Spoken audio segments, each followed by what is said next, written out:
Hey, What's up? not much. Is that better? That's 10 Okay, times cool. better. Perfect. Do I sound good on your end? Yeah. Yep. Cool. So Tom Ferry, backstory me, real estate for about only 2 years, 2.5 years. Okay. I did medical device sales 8 years prior, and I'll take the nonsense in real estate. I was gonna say bullshit. The nonsense in real estate every single day of the week versus orthopedic sales. You know, I was getting phone calls at 3 a.m. Hey, be here or you don't get the case. And I'm like, really? And it's just the lifestyle definitely under trumps the income. But between me and you, I don't know what day it is anymore. I love what we're doing, and we're making more money. Yeah. So all day long. Tom Ferry, though, we joined about 6 months ago, Mm-hmm. and I went to Elite Retreat in Vegas. And the first hour, I was blowing up my mom, my wife, and my aunt. That's our team. I'm blowing their phone up. Get ready. This is awesome. Absolutely fired up. So if you ever get a chance to go to Tom Ferry event, he will definitely pump It you is up. on my list of, sorry, just get my camera straightened out here. He is on my list to go see. I've done quite a few events, and he is definitely going to be one of them that I'm going to do in the future. But Even just like people aside. So, and I just said this to, it constantly comes Yeah. up. You know, the coach is great. You know, a selfie with Tom Ferry is great, but you know, the community mm-hmm. and, you know, you're around these. So we're part of elite agents. And I think there's standards for elite agents. You know, you have to hit certain volume. And if you don't, then you're in core. So all these elite agents, we're all doing the exact same things. We're all doing very similar metrics. Some of them are luxury. Some of them are bread and butters, you know, 375s, you know, to 450s. But again, we're all doing very, very similar stuff. And that's where the value is, going out to dinner, sitting down for lunch and having these conversations. To really rise up the community, and that's where I see all of that value. Just pay for proximity. That's it. That is it, man, for sure. Are you a part of any other, I know you said not Tom Ferry, are you part of any other coaching programs, whether it be real estate, social media, masterminds? Not really. So within our group, we have what's called the Fast Forward movement, and they put on a mastermind every Monday morning, and this is something I rely heavily on. It's every Monday, 1:00 Eastern.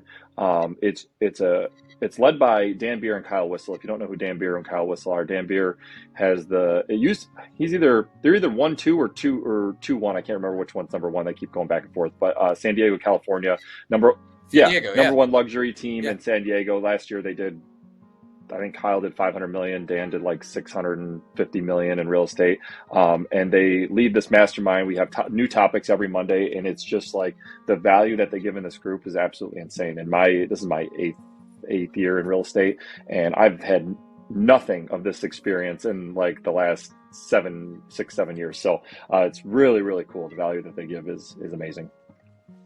Just a crash course, right? Yeah, it's everywhere from stuff for new agents, how to get into the business, how to start, scripts, cold calling, everything to high level stuff with how to make your first hire, how to grow a huge team, how to ISA departments. I mean, everything. They go from the entry level stuff all the way to the real high level big team stuff. It's funny you say that name because my Tom Ferry coach just said that name. Really? Whistle. Yeah. Yeah. What's his first name? Kyle Whistle, and he said that San Diego, and that's the only reason I knew San Diego. And he did say EXP, and he said that he received the business, bought the business, transitioned from the business from his parents, and they've had a great name in the San Diego community for years. And when you say team, that's within your EXP ecosystem, correct? Your downline. Yeah. So like for me, example, I have an EXP organization, but then we also have a local team. So like Gold Label Realty is it's a team within it's basically Port Huron area. It's a 23 agent local team. We started it 2.5 years ago, and that's like our team structure within EXP. But they're still like, if somebody wants to join EXP, then they can join. Like I have agents in Florida, whatever. They're like, they brand themselves solo, basically like Joe with EXP or whatever their brand they want to be. But we wanted something in town. We kind of wanted to rebrand ourselves in our local town, just to kind of have a brand to stand behind, because as EXP kind of got bigger, it kind of just became like this weird, like, Robbie with EXP just was kind of weird. So we wanted this kind of like sub brand to have. And it just started with a logo. One of my business partners, Robert Hall, he's a graphic designer by trade, and he was just kind of toying around with a logo one day. And he's like, I kind of want to make this logo for my new brand. And I'm like, wow, that's really cool. Like, I really like that. It was like luxury, but still kind of modern and edgy. And I was like, yeah, I really like that. And he's like, well, why don't we just start a team? I wanted nothing to do with a team. I was very content. I did my business. I was doing everything that I wanted to do, and I just had no ambition to have a team. And he just kept kind of toying around with this logo, and finally he got it on a sign, and I'm like, wow, that's badass. And finally he's like, well, he goes, I got 4 other agents. They want to do this team thing. He goes, I need you. He goes, and he at the time, it was his first year in real estate. And he's like, I need your experience and your expertise and leadership and all this stuff. And I'm like, dude, I don't know if I'm the guy, like whatever. And it just kind of rolled into this thing. And now we have 23 agents, and we've done, in the last 24 months, we've done 400 transactions, and just under like 65 million. The last month. 24 months. No, last months. 2 years. Like, God, no, month, God, no. Rob. No, What?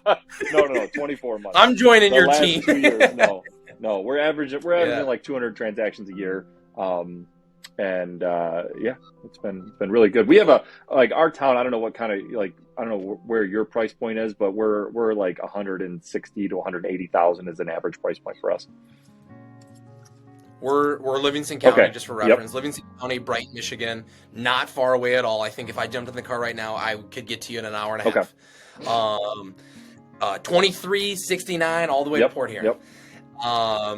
Average price point would probably be 350. Yep. And last year we did 80 some units. We're lean and mean, and we got a great brand and recognition here in the community. But we're right there with you. Busy, full-time agents, and living that grind. Let's go back to where you were to where you are today. And I'm kind of in this point, but I'm curious on your thought process. So you were loving what you were doing. You were doing the solo mentality. And the reason I ask this is because at our Tom Ferry event in Vegas, the statement was 2023 moving forward, there's going to be 2 types of agents: solo agent mentality or mega team. The definition of mega team, you probably wouldn't define yourself as a mega team. We're talking about the Jeff Glovers that have, 100 plus. But I think that in the Tom Ferry ecosystem, they're talking about 15 plus would still be categorized as a large team. What changed for you when approaching a single solo agent to actually incorporating your business to a team mentality?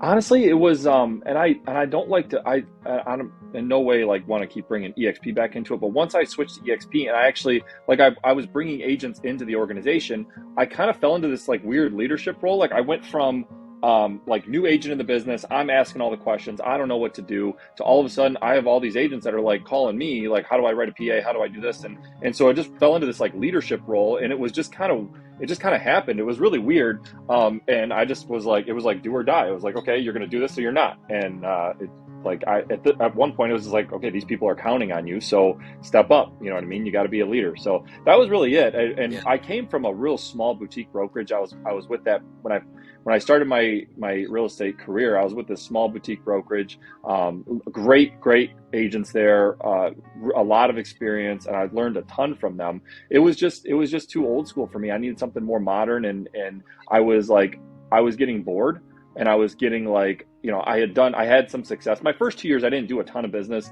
and then I transitioned out of what I was doing into just full-time real estate. And so I started to gain a lot of success, and I just kind of got burnt out quickly. Like I was just like, okay, I've done it. This is it. I sold a lot of transactions. You know, you can make a lot of money, but I'm like, what else is there? And so then I saw EXP. I'm like, okay, I can do this thing, and then it just kind of reinvigorated the whole thing for me. So that was kind of the short of it. You know what it makes me think about is people combat change, and people push back against an unknown or uncertainty.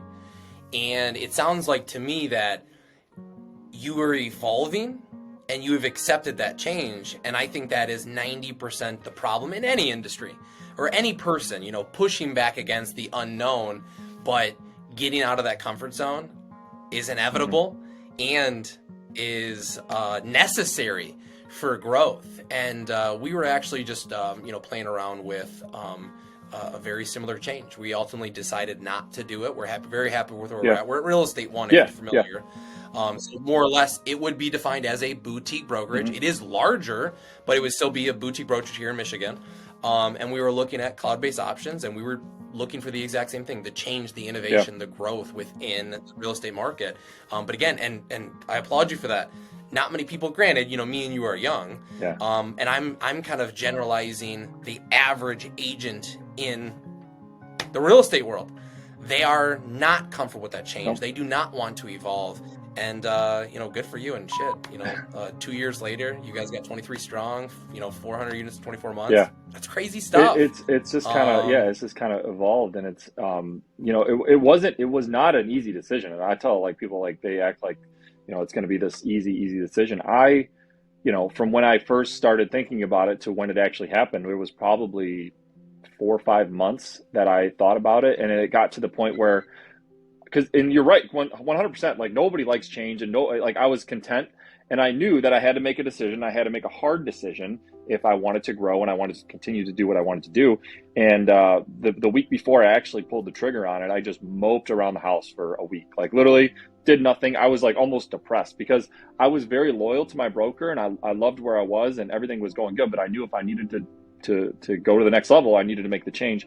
And my wife finally was like, dude, I don't know what you're doing. I don't care. You need to get your ass out of the house and just freaking like either stay or go, or I don't care what you do, but just get out of the house because you're just moping around. You're not doing anything. You're not making any money. Just go do something. So that was like, that day I went and I made the decision. So, do something or make a decision, ultimately is what you're saying. And to your point, why would we not leave, a job? It's that relationship, the knowing of what here is today. But at this point in my life, and I'm sure you're there as well, I'm tending to make the harder decision to say yes, because at the end of the day, man, we could always go back, but we got to know what's going on with this. We got to know what the experience is. And I'm sure today, if I asked you, I'll just ask you right now, do you regret the decision? Was it the best decision you made in your life? It was probably top 3 best decisions I've ever made. Yeah. At this point in time, we'll talk in 20, 30, 40 years and look back on this moment. But as of right now, that decision changed your life. Yeah, 100% it did. And I'm sure the wife would look back and go, what were you moping for, Rob? Yeah. Yeah, you probably knew you needed to make this decision. You made it. And, on to newer, bigger, better things. So that's it, man, for sure. We kind of touched on a little bit of that, but we'll hit on it now. Little introduction. Who are you? You did say Port Huron, but who you are, where you're at. We know you're a part of EXP. Just to kind of give a little foundation for anybody checking this out. Yeah. So my name is Robert Khabbaz, obviously EXP from the Port Huron, St. Clair County area. I have been in real estate. I've had my license for this is my 8th year or 9th year. I can't remember. It's 2014. I've had my license since 2014, and I've been an avid real estate investor since I was 21, 22 years old. So we have a portfolio, not a huge portfolio, but we have rentals here in St. Clair County. I believe heavily in passive income, and I have a goal to retire when I'm 35. So that's my little story. Yep. How old are you now? I am 33. 32, sorry. We're the same age. I just turned 32. We've got 12 doors. 12 doors, 6 duplexes. I'm right there with you. That's awesome. Wish, I'm sure me and you can agree on this. I bet you wish you bought your first duplex at 21 or whatever, 20 years old. I think our lives would be completely different, for better or worse. But at this point in time, woulda, coulda, shoulda, we're doing it now. And I think that's a lot of the mentality of like me and you are going to do something until the day we die. We're not going to not work, but it's about the ability to not work if you don't have to. It's having that option. And and real estate's doing that. And for me, what does your portfolio look like? I've got 13 units. So mostly I have one. It's a commercial building. It's like a downtown commercial building, and it has 3 units in it. One's commercial, 2 commercial, 1 residential, and then the rest is single family. I'm already excited about, I mean, I don't know where this relationship goes or if it goes anywhere, but I love having these conversations with people our age that are doing the exact same things, because not many people are talking about it. They're not. And not many people even want to talk about it. They'll say, hey, show me pictures. Let me see like the luxuriousness of, owning real estate, which, you and me both know it's not rainbows and butterflies. But there's it's a transportation device for where we want to be. And for me, we just bought our first duplex for 2023. We just closed on it maybe a week ago. The 2 additional doors. I want to get a small apartment. So 6 to 32 units, depending on location and price. But I would like to double our units in one deal this year. And I think that would be, well, 1, it's possible. And then 2, that'd be massive. So it's fun. We're like in the exact same position, because I'm at the point now where I've told my wife, like we talk about all the time, and I'm like, look, I think I'm done buying single family. Like the next step, I want to double this right away and get something at least 12 units. And I'll just keep putting money away until we find the right deal, and then that's going to be the deal.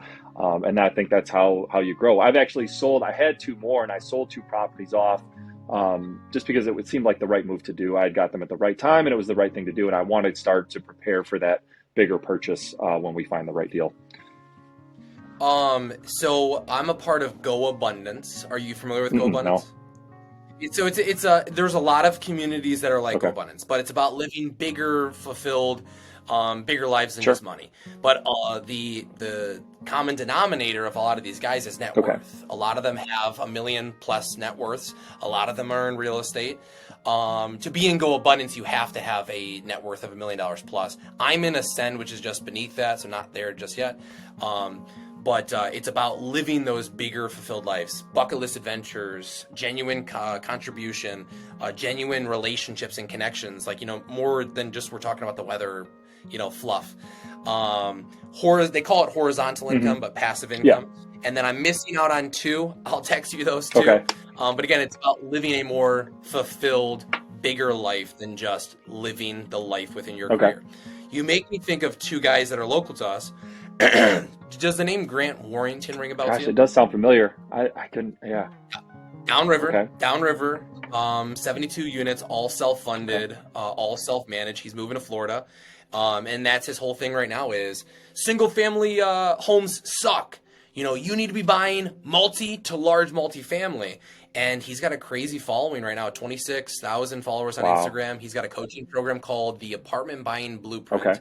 And he's talking just that. And we did a flip recently in downtown Brighton, great flip. And we were actually going to live in it and rent it out. And I asked myself, I go, in a year, do I want to deal with this single family home? Probably not. So what did I do? I sold it. I took that cash and I put it into another duplex. And me and you are on the same page with single families and duplexes. There's no difference really. And I'm viewing them as trading cards. Eventually I got my cards and I gotta trade these with somebody so I can get the next thing up. And even if it's just trading in my 12 for a 12 unit, I think that's definitely a step in the right direction. So Grant Warrington, I'll shoot you a screenshot, and then Tony Steven. Okay, I feel like I've heard that name too. He is I believe he's out of Macomb County. Also another great following. I don't believe he has any coaching programs, but again, 70 some units, all self-funded, and they're the same. Well, Grant's a little bit older than us, but Tony and his wife are the same age as us, and we're all doing the exact same things. I think the opportunities is every single deal that comes across such and such person's desk, they might not take advantage of, depending on the opportunities. And that's where, relationships are the name of the Yeah. game. Where can Rob and Chris pick up those opportunities? Yeah, and it's funny you say that, because I was discouraged early on, because I'm always like, I'm like, well, I'm never going to get a deal because all these big guys are going to get the deal before I do. And then somebody gave me some like advice one time. They're like, dude, it was like a guy that he was like really big and he had all these doors. He's like, dude, we can't buy them all. He's like, literally, he's like, we can't buy them all. He goes, so as much as I want to say I can, he goes, I can't. And so there are going to be ones that other people are going to buy, and like, we can't buy everything. So that kind of always resonated with me. And the ones that are 6 to 32, they might, and probably even go less than that, 6 to 18. Guys that have 100,000 plus doors, whatever it is, like, I'm sure it might be an opportunity they'd look into, but is it actually worth their time? And then it comes down to location as well, like rural Michigan, rural Midwest. Let's just go right to rural Midwest, the Port Hurons, the Livingston counties, the Midlands, the Mount Pleasants. The amount of overlooked 6 to 18 unit apartment complexes or small apartment complexes, you'll never even know they even existed. So it's really just about trying to find those opportunities. Speaking of, though, have you seen any opportunities that caught your eye that you crunched some numbers on that you were thinking, should I do it? Should I do it? Like on a apartment complex?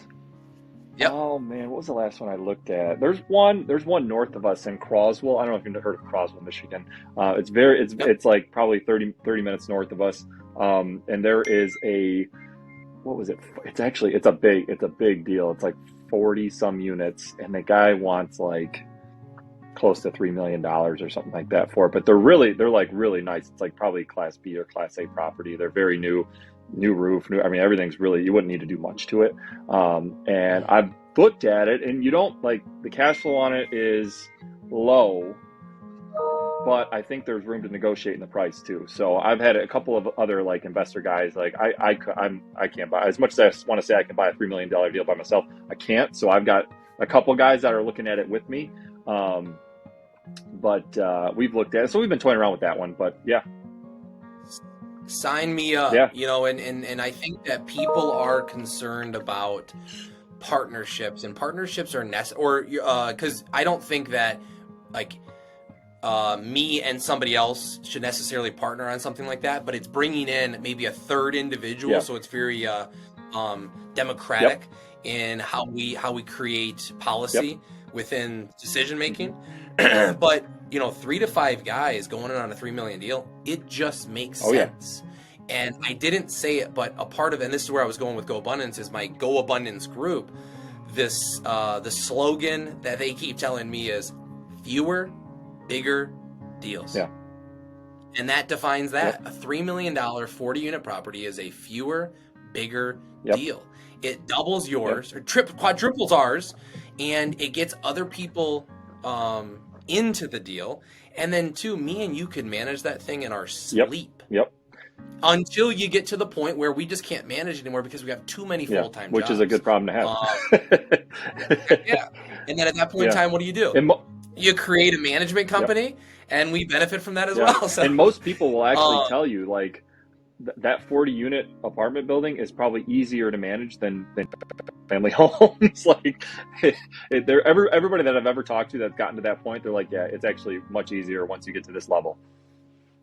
I can almost guarantee that too. And then also demographic. Like I've got a duplex in Linden, and it's more expensive and it's nicer, and it just yields a better demographic versus I've got 3 in Adrian, and those yield a different demographic, for better or worse. I mean, to be determined, but the Linden one doesn't call us. The Adrian's one call us about a stick in the yard. Pick up the stick. What do you want me to do? I digress, but like you said, when you've got 40 units all over the place to 40 units in one location, it's just inherently going to, and then 2, you got one set of eyes and ears, one handyman that you can say, hey, Bob, get over there. Can you check those things out? Versus Bob, 1234 Main, 1234 Hill. Figure those the problems in those properties out. So to your point, that's, we need to trade up at some point in time. Is it 2023? Is it 2024? Stay tuned, to be determined. Right, exactly. We'll see what happens with interest rates. I could talk all day long. Yeah, interest rates are going to be that's the kind of the name of the game right now. But we got to look for seller financed, mom and pops. There's like, they say, I don't know if this is true. 70 to 80% of small multifamilies is mom and pop owned by baby boomers, free and clear. It's just finding those opportunities. I agree. Which that's a full-time job. Yep. So maybe we're trying to find somebody that can source those, and it's a 3-5 man partnership. We got finances, we got sourcing, and we got management, and we got real estate agents. So we'll figure it out. I could talk all day, and we'll continue that conversation. Sure. Real reason I wanted to bring you on was branding and social media. We're doing similar things, smaller scale in terms of following. We're just starting this stuff, so we're kind of at the beginning stages, but we did outsource to a management company for our shorts. I don't know if you checked out any of those things. YouTube, I'm diving into a lot of the podcast, whether it's virtual or in person, and then YouTube talking head videos. But act like I am a newbie. Sure. I just met you for the first time. You know, what's a good foundational piece that a new or a inexperienced agent with social media, where can they get started? I think just, first of all, I think if you're going to do video and social media, the biggest thing for me is to always be yourself and be authentic. The thing that I was in Arizona, I just spoke on this, and it was basically just like, nobody wants to be sold to anymore. Like salesy, like cheesy salespeople are like completely out. Like we're being sold to constantly, whether it's social media, whether it's going to the freaking grocery store, looking at billboards, TV ads, everything. Like we're constantly being sold to. So people don't want, like people already have this like weird stigma of what a salesperson is. And I try to be like the opposite of that. So especially on video. So one thing that new people can do is stop getting in their head, stop overthinking video content, and just remember that the general public does not understand most of our key terminology in real estate, right? We assume people know what an inspection is or what an appraisal is, what seller concessions are, but these are all really good video topics that you can use to educate your database and educate your audience. And it's you're now becoming the expert in the field. You can make it fun. It doesn't have to be all serious and like super professional. You can make it, you know what I mean? I tell our agents, like, make it you. Like, you don't have to copy somebody else. Make it you. Like, do your own style. And that's just a really easy way to get started with it, I would say. One thing that I did when I first got started in video is I actually went around to, and you can do this, you don't need a video production company. You can do this with your phone. Go around to different establishments in your community and talk to the business owner and do a quick 3-minute video and ask them the same 5 questions. I called it the Port Huron Favorite 5 when I did it. It was 5 questions about Port Huron. So I would go around to like a random restaurant owner, and I would sit down with them, and we'd just shoot it like this. And I would say, hey, what's your favorite spot in town to grab a coffee? And they would tell me, hey, what's your favorite place to go to dinner, minus your place, you know, and they'd give me another restaurant to go to. What's your favorite event that happens here in Port Huron? They'd give me that. And then the last one was like, you know, what do you think Port Huron needs? Like, what do we need to bring here to make it a better city? And it was a quick 2-minute video, and people went nuts for it. I got so many shares, so many views. I didn't sell anything in the video. I was never like, oh, I'm you know, Robert, I'm a realtor, blah, blah, blah. I didn't say any of that stuff. And what ended up happening was you kind of become a celebrity in your own area. Like, you start to be consistent with it and put it out into, you know, like put it out into social media, and you're consistent with it over time. And then you go out on top of it, people start to recognize you, and you're like, oh, you're the guy that does the thing and the video. And then it just starts a conversation. And then they're going to ask you what you do if they don't already know. And then real estate will come up. And it's just such an easy way to just start that conversation. You made me think of 2 things. Said at Tom Ferry, be you and you will not fail. Too many people are trying to be a chameleon to what they think people want to see. And that there's some, you know, some method to that, I guess, in some capacity, but be you and you won't fail. I think that a lot of young people, or people in general, but I kind of relate it to young people, is they can easily see the fluff and see the baloney. And they don't want to deal with the fluff, and they don't want to deal with the baloney. So a lot of the times when we're having conversations with buyers and sellers, they're serious conversations. And I think that they understand when someone's, this is what we should do. Versus, this is the facts. You know, the market's going to dictate fair market value. Our job is to be just under that and drive that up. But point being is, consumers can see the fluff, can see the bullshit. So be you and you won't fail. And then when it comes to content, you know, I've got I'll send you a picture of the studio. I'm in a little back office, but it's a great looking studio. Yep. We didn't start here. We're here now, but when we started, we just started with what we had. A phone, a simple light, simple mics, just phone audio, but don't overcomplicate it. You don't need this to start anywhere. You do not need to pay for a videographer to start anywhere. And why do people not get involved in investing social media paralysis analysis? Pick up the phone and just start. What do you start with? Though that's a great takeaway. Port Huron's top 5. And ask everyone in.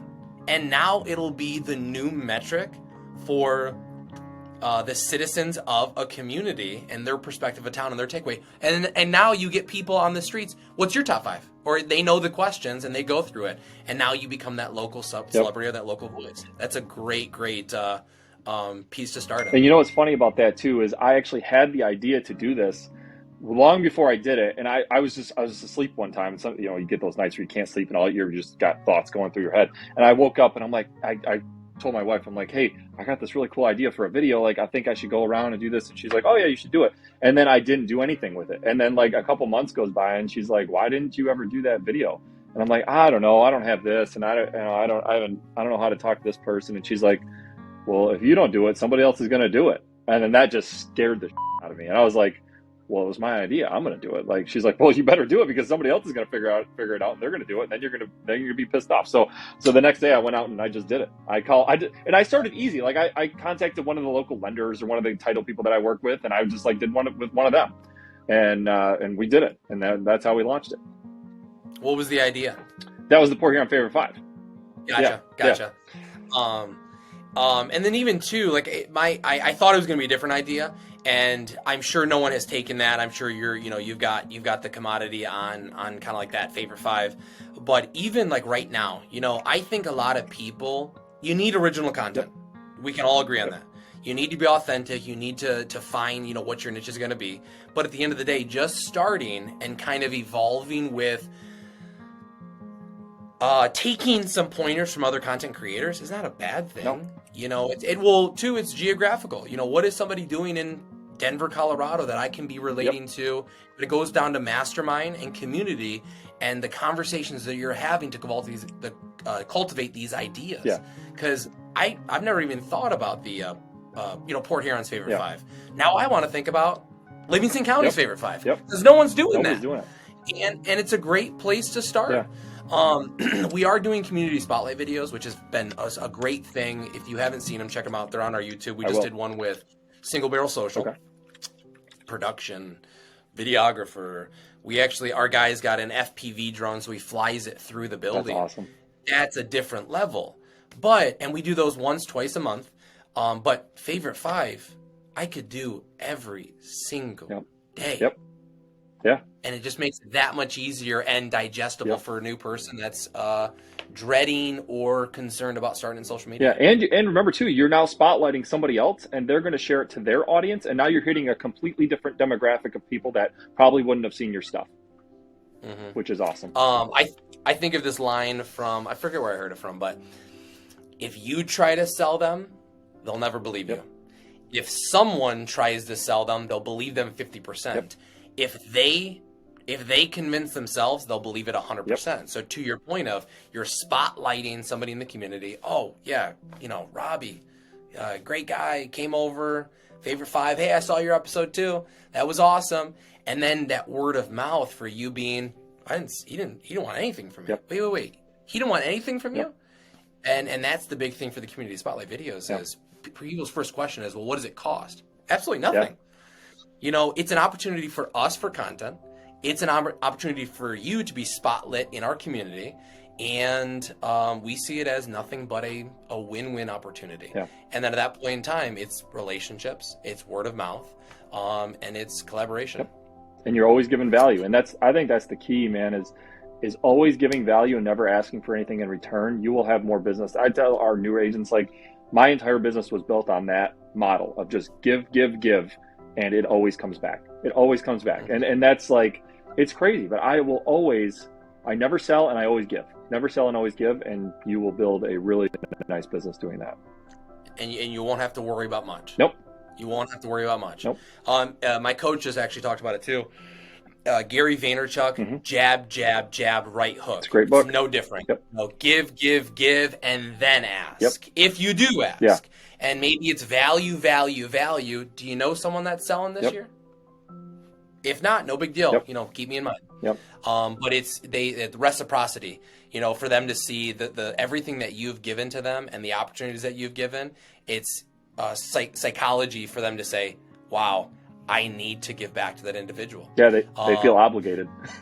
Yeah, serve, and we can go on all day long. Serve, not sell. And I love that we've evolved to this place of what sales is kind of evolving to be. And I think that we've got a long way to go for the next 10 to 15 years. Mm-hmm. So again, it'll be cool to look back on this moment to see how far sales has come or what real estate market's going to be. Because back in the 90s, it was show up and throw up, show up and push information down somebody's throat and force them to buy. Yep. And we're not there anymore. If that's the way that you're doing it, you're not going to be doing it long. Yeah, no. For sure. Great foundational pieces. So, don't overcomplicate it. Get started.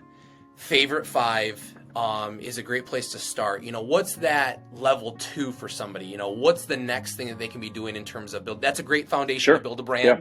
To build a following. What's the level 2 of that? Level 2 would be systematizing and consistency, and that's kind of where my focus the last 6 months has been systematize consistency. So I hired my first assistant, I hired a video editor, and I'm just getting very, very strategic on my cards going out and wishing people happy birthday and not missing a house anniversary and always asking for reviews. Just little things will set you apart and people see it consistently. And now it's like, okay, I don't just post to Facebook today and Instagram tomorrow. I post all platforms every day, multiple pieces of content, always having videos ready to go. Not okay, now I go 2 weeks now, I don't have any videos. It's just very systematized and then I can work on meeting people, talking to people, income producing activities while all this other stuff's going on in the background. That's how you really scale and take it to the next level. Yeah. So when we came back from Chicago, my mom was doing everything. Mm-hmm. And she was doing 28 million. She was doing 70 units. She was doing a lot of work. And she's a 60-year-old, 59-year-old lady at the time. Yep. And I just go, we kind of put everything on the table. And I just go, how are you doing this? You have no employees. You have no CRM. Her CRM is in her brain. Yep. How are you doing this? She does it because she does something at such a high level when it comes from a customer service standpoint. Yep. Probably 80% of the business was all referral based and, some good amount of brand. But systematize. Yep.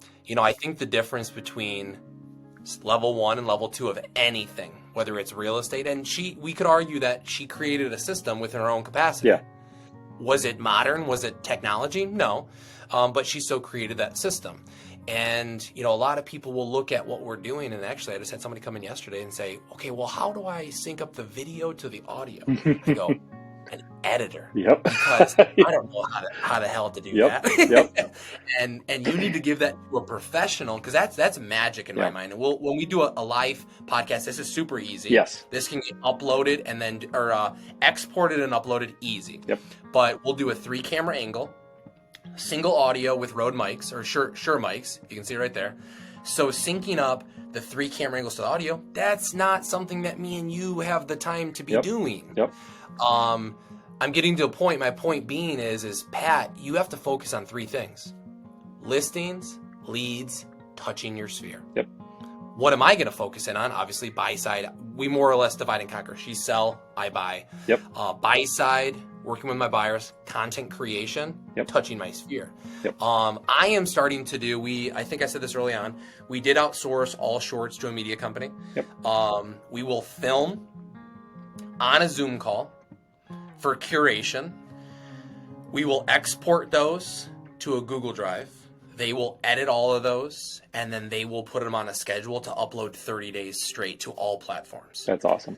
We don't have the time to do it. And have you ever edited a short form video? I tried and I gave up. My wife's a Forget tech genius. She's 25. It took her 3 hours. Yeah. And we got our first phone call from a media company, and he asked, just for just for reference, he goes, "How long did it take you to edit?" She goes, 3 hours. He goes, "It takes our people 5 hours." And we're professional VAs in the Philippines, so it's a full-time job. We don't have time to edit a reel 3-4 hours a day. Yeah. So, but to your point, systematize content creation and systematize or hire the right individuals that are going to be producing that content and getting it to where it needs. Are you posting all your stuff, or is one of those admins posting all the content on social media? I post everything on my Instagram. Mostly, I post 90% of stuff on my Instagram and my TikTok. My VA handles pretty much everything on my Facebook, my LinkedIn, and then anything that special that I want done, I'll let them know and they'll post it. So I'm still trying to figure out that system of because I want my Instagram to still feel like it's me, and I think that's important. It goes along with your brand. Like one platform, I'm always going to be answering all my DMs, everything. I still write the copy for most of it and that, but everything else has been systematized pretty much. That's the toughest part, man. Yeah. I want to hire a VA to manage comments and engagement, right, but it's like the organic feel. Yep. And who's posting and how it comes across. That's the toughest part about relinquishing that. Yep. But anything that doesn't have customer connection or communication, it's got to be put into a system or hire it out. Yep. And I'm on my VA constantly because one of her tasks every day is to go on my personal Facebook page and wish whoever's birthday it is, send them a DM with a happy birthday. And if it doesn't sound like me or it's not authentic, I get really mad at her. I'm like, look, it has to sound like me because these people will know if it's not me. And so that's one thing I harp on constantly. I'm like, and she'll send something. I'm like, I wouldn't say that. And you should know that I wouldn't say that. So I'm pretty strict on her for that. And I usually review everything. And if somebody responds, I'll jump in there if it needs my response. But we'll just do a couple. She has a couple 4 or 5 different templates for happy birthday. And I'm like, okay, if you think it's a good friend of mine, you should know. We've been working together long enough. She should know the people that engage mostly and the ones that don't. If it's this person, say this. If it's this type of person, to say this. So we're getting better at that. Is she local or is she overseas? Philippines. Yep. We haven't hired a VA just yet, and so just so you understand the structure of Sure. our team, my mother, myself, listings by. I'm gesturing to where their desks are. Yeah. My wife, Hannah. Yep. She is director of ops. She's tech guru. She's troubleshooting. She's graphic design. Yep. She's finances. She's everything. And then my aunt is our admin, and she's TC tasks. Yep. She's 90% of all TC tasks. That's awesome. And at times, buyer seller communication, whatever that communication may be. Most of the time, it will be me or Pat picking up that phone call. Sure. But it's, to your point, hiring, systematizing things that doesn't necessarily need our touch or grows the business, whether it's agent attraction. Yep. Or selling homes. Yep, 100%. Let's take a step back. Sure. So we're on level 1. It's probably Rob and Chris of 2017. Yep. We're doing favorite 5s. We want to get to level 3 or level 2. Categorizing what you're doing, when you're doing it, and then probably investigating the first hire. So what is that first hire? Do you think the first hire is a VA? Is it a third-party editor? I think it could. No. I guess for me, I started with even when I started doing video content, I was blessed because I had a really good friend that was just getting into video, cameras, video editing, the whole thing, kind of as I was transitioning to start doing more of it. And he was kind of I'm like, hey, I want to start doing video. You want to start learning more video. I'll pay you, but just know we're kind of learning together with this. And he evolved in creating his own media company, and I was kind of his first guy. So he did a ton of my content early on. So I was kind of blessed with having that relationship and not having to go out and seek somebody to do it for me or trying to edit video myself. So I've always had that kind of in the background, which has been nice. So if I didn't have that, I guess searching out a media company first. I think content probably right now is more important than almost anything. So I would say getting that content. And if you're going to do it, like you said, look, I don't know how to video edit. I'm not interested in video editing. I will never be good at editing. It's just not me. I'm not creative enough, nor do I have the technical ability to do it. I sell homes, right? That's me, and I like people. So right off the bat, I knew I shouldn't be doing this, and you got to figure out a way to commit and hire that first content creator, so or media company or whatever it's going to be. So I would say that, yeah. It's in fair warning to everyone watching, it is an investment. Yep. But what is that? It's not about I forget who said this the other day. It was like a Ryan Pineda or Chris Crow guy. He goes, it's not, no, I think it was Pace Morby. Down in Arizona, if you're familiar, big sub 2 guy. Yep. He goes, it's not about the money you spend. It's about the money you're going to make. Yep. And even to the quality of lead generation. And I think I saw this on one of your reels the other day. We not because of social media, but we genuinely have the ability to choose who we want to work with. Yep. That's valuable. Yep. Very in terms valuable. Of quality of leads and the demographic, not demographic, but the people you want to work with. We get $1 million homes all day long. And if we don't necessarily want to work with them, we don't have to work with them. Yep. It's very powerful. Yep. But back to the investment, that investment is a big investment, but that person needs to realize that where do you want to go? If you want to go somewhere, level 3, 4, 5, and 6, this investment is absolutely necessary. Yeah. Are you still working with a media company? Yeah, kind of. So I've gone back and forth with a couple different companies right now. And what ultimately happened was the last company I was with, I was paying, they were very, very expensive. And I was doing a ton of video, and it just became like, you start looking at, okay, well, I had just hired my assistant from the Philippines, and the company that I use, they just started introducing video editors for VAs. And I did my research. I looked at a lot of the work that they were doing over there, and I'm like, the quality is like there, and I could save X amount of dollars if I just transitioned to use a Philippines video editor. And the content I can pretty much shoot myself. Like, I can shoot content, I can't edit. So I transitioned from using a media company to hiring a full-time VA and just shooting the content myself and then uploading it to them. They do it and then kick it back to me.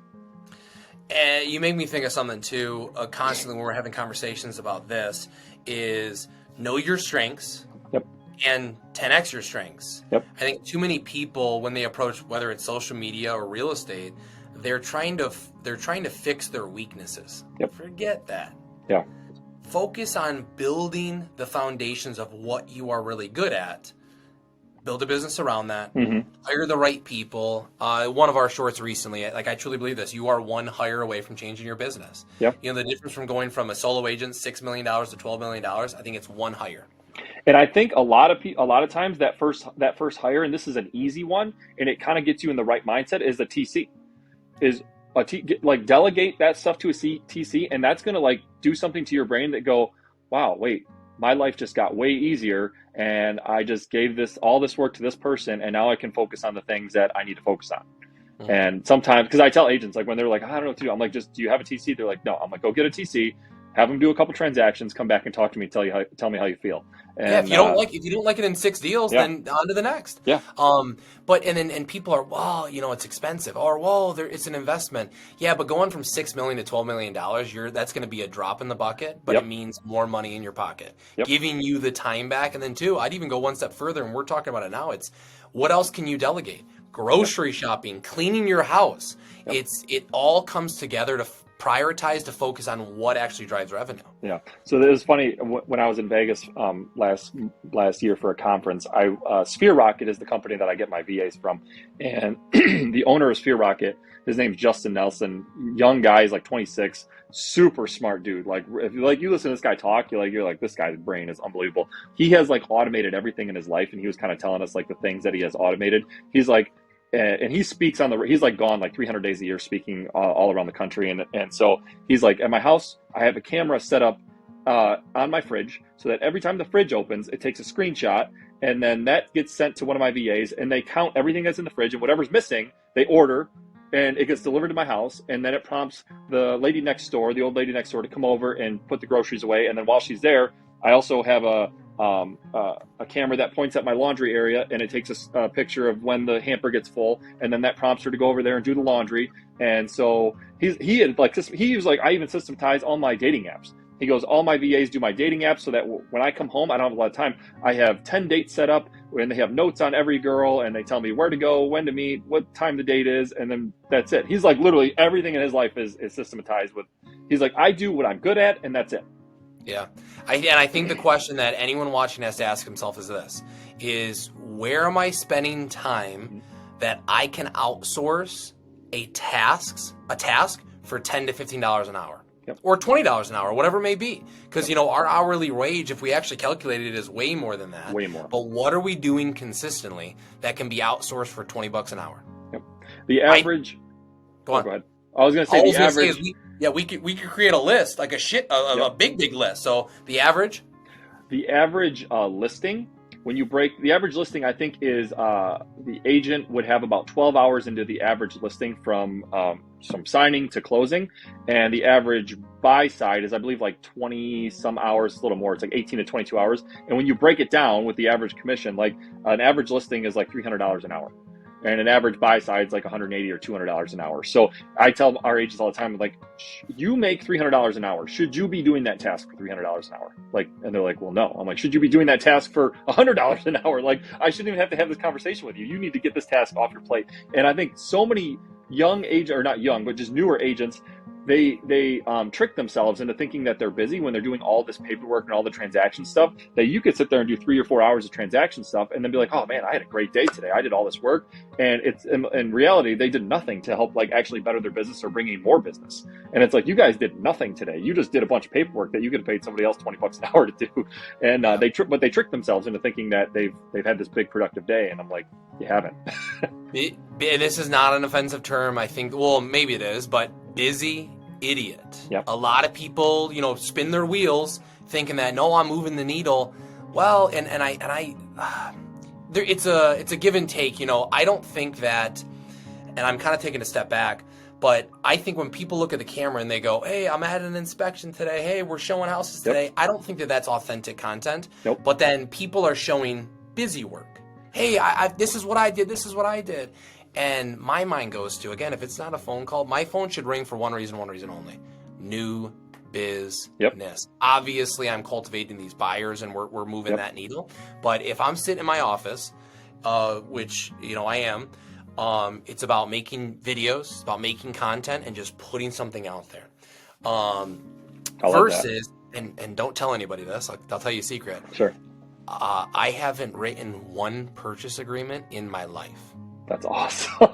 Good for you. It's my wife. Yeah, my wife does it. My wife does it all. She's a licensed agent, so I'm not doing something not wrong. She is an agent, and this is how it kind of came. And back to our original points of not fighting change. We had these issues, we had these roadblocks, and I'm out showing in 2020 and 2021, I'm showing, 20 people houses. We're showing, all these homes. I don't have time to go back to the office and write offers while there's deadlines at 5 p.m. Hey, Hannah, this is what I need. And by the time we get to the next house, it's in their email. They pull up the DocuSign, we run through really quick, and we can submit these offers as we go to every single house. And not many agents have that ability. Nope, they can't do that. And in the market that we've been in, and the market we're probably going to, that's such a valuable tool to be able to say you can do, because I'm guilty of it too. Like back in the day, I'd be pulled over on the side of the highway writing an offer, because we need it now. Like, you know how valuable time is in this industry. Like getting your offer in quickly is a big deal. And so there's no time to I'm going to go home. Let me get the paperwork together. Let me get it. By the time that happens, they've already accepted another offer. So that's a great point. A very valuable tool you can offer to your clients. And the first hire, and that's why I love talking about the first hire is, when we were at Tom Ferry, we were at I did a VA breakout session, which a massive value, and our next hire will be a virtual assistant. They will work EST, MST, PST, Central, anything. They will stay up at night. They genuinely love and need the work. They want to work. They can do, the amount of tasks that a VA can do is crazy. And then I think eventually I want that VA to be writing in those PAs. But that's why I think a virtual assistant is like a massive part of that team. And this lady would say that her first hire was a VA. Now she's saying your first hire should be a physical admin that understands the director of operations or is your right-hand man. And then from there, that person is then managing said VAs. And managing that said operations. And that's where eventually we'll evolve to. But we're still figuring out our systems, our process, on all of these other things that we're just now introducing to the business. But eventually, you know, I want an AirPod in my ear.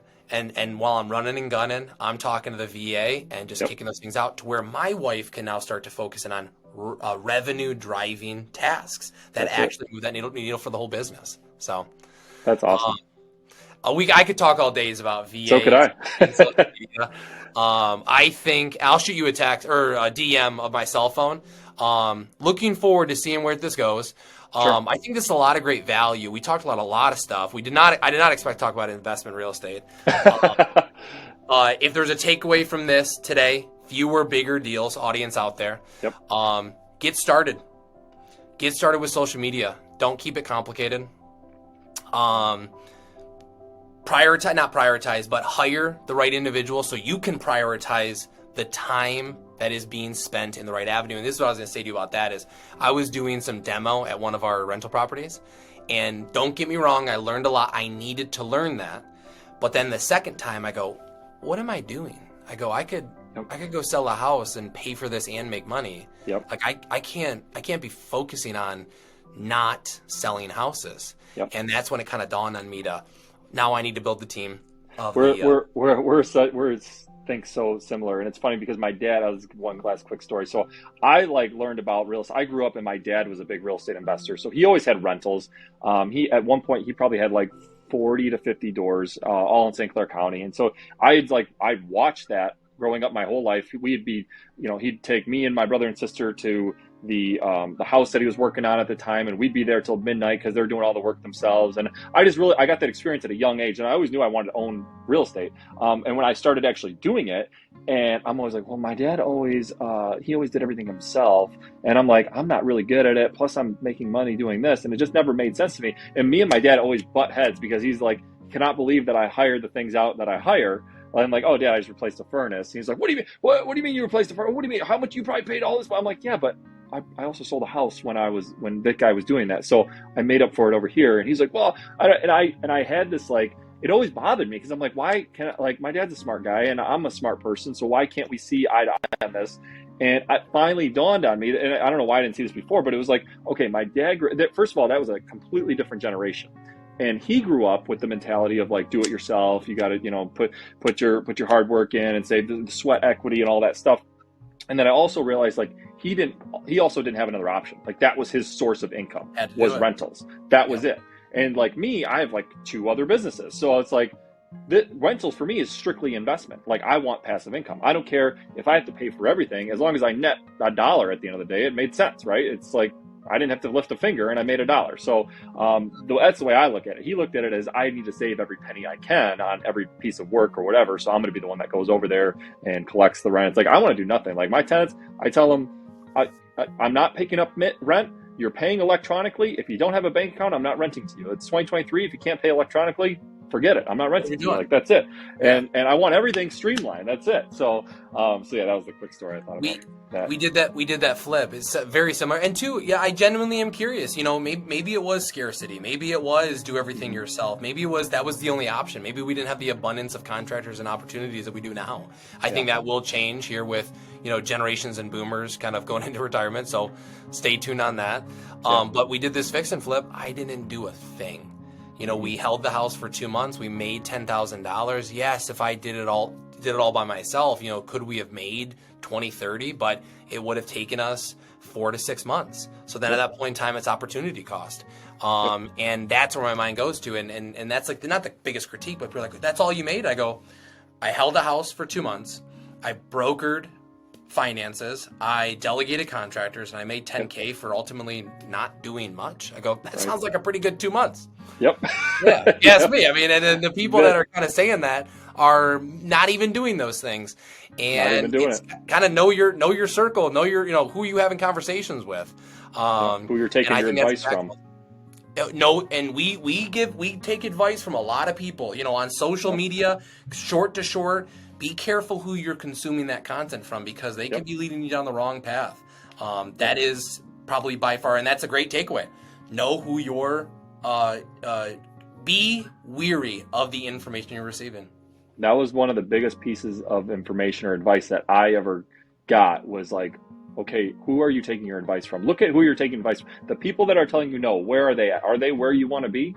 If they're not, then why are you listening to what their opinion? Yeah. You know what I mean? And that was a big thing. Like, and this is a lot of people. They listen to their parents because they love their parents and they grew up and that's their safe place and they know. But at some point, if where your parents are, if that's not where you want to be, then you probably shouldn't be taking their advice anymore. Like, and some people, that's a hard thing for a lot of people to understand, is like, I need to look for the person that I want to, like, I want to be that guy. I want the guy making hundreds of millions of dollars. So how do I get there? I need to listen to his advice, like, not my parents. So, just huge. I think I got that from Cardone, actually. That was a Grant Cardone. It's like, man, stop taking money, like financial advice, from people who don't have any money. Like, why are you guys listening to these people? So, Uncle G would probably say too, stop taking advice from the guy who's broke. He's broke. That's it. You don't know what he's talking about. Yep. We need to be in the room with the guys that have 1,000 plus doors, 10,000 plus doors, Absolutely, 100 million net worth. Like, those are the rooms that, we actively need to be in. Have teams, have big teams, RNXP, agent attraction, all that stuff, versus taking advice from Joe Schmo that's, not doing much. Be careful who you're actually, the advice you receive, be careful what you're applying to your life. Yeah, that's massive. Absolutely. That could change your life alone. 100%. Thanks, man. Of course. I genuinely, I wouldn't just say this, but we talked for an hour. I'll let you run. We're busy guys. I got to go show a house at noon. Me and you could talk all day long. Yeah. Nothing but a good thing. I'm sure the conversation will continue. I look forward to seeing where this goes. I'll shoot you a DM of my cell phone. Shoot me a text. I will, man. Let's talk investing in small apartments, and let's see if we can get an opportunity going. Yep. Speaking of opportunities, kind of off topic, I would love to. I don't know if it's chance. I don't know if I can even do it. You talked about your EXP weekly phone calls. If there's a way I can sneak into one of those rooms to hear more about EXP, to hear more about the rooms that you're in, I'd love to take advantage of that. I don't know if there's a chance I can do that. I don't know if that's allowed or not. 100%. We can have guests on our Monday call. I'll send you the link to the Monday call. We usually have like 800 agents on it. It's freaking awesome. I'm telling you, it's really cool. And then I'll send you something else too. You're the man. Have a great rest of your day. And also, dude, we're not that far from each other. Let's grab lunch or a drink sometimes. I was gonna say that as well. It's like you can shoot. Even me and my wife coming up to hang out with you and your wife, Port Huron. I've never been to Port Huron in my life. I'm sure there's a good few restaurants. We'll set it up and we'll make it happen. All right, I'd love it. All right, man. Have a good rest of your day. Thanks, brother. You too, man. Thanks for watching. Make sure to use those like, comment, and share buttons below. And don't forget to follow us on Facebook and Instagram, and subscribe to our YouTube channel at Pat Lotz Real Estate for more helpful home buying and selling tips. Want a free comparable market analysis? Scan that QR code on your screen or visit our website at www.patlotz.com and fill out the request form. There's lots to love in Livingston County.